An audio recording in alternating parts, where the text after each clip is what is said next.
पन्हाळा तालुक्यातील देवठाणे ते कसबा ठाणे रस्त्याला जागोजागी मोठमोठे खड्डे पडलेत। प्रमुख बाजारपेठांकडे जाणाऱ्या या रस्त्यावर वाहनांची नेहमी वर्दळ असते। खड्डे चुकवताना वाहनांचा अपघात होत आहे।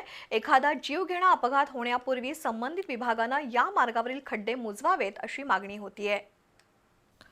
पन्हाळा तालुक्यातील देवठाणे ते कसबा ठाणे दरम्यानच्या रस्त्याला जागोजागी मोठमोठे खड्डे पडले आहेत। वर्षभरापूर्वी पडलेले हे खड्डे मोठे झालेत।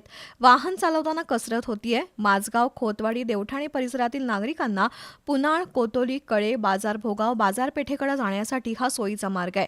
या रस्त्यावर नेहमी वाहनांची वर्दळ असते। लोकप्रतिनिधींनी रस्त्याच्या कामाकडे दुर्लक्ष केल्यानं रस्त्याची प्रचंड दुरवस्था झाली आहे।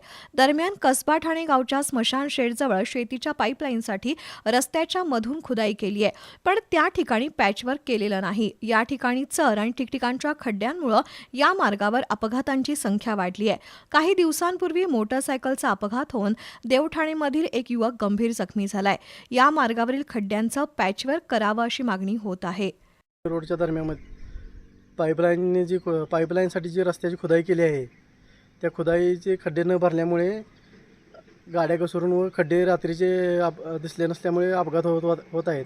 परवा दिवशीच आमचे एक मित्र या खड्ड्यामध्ये पडून अपघातामध्ये जखमी झाले आहेत।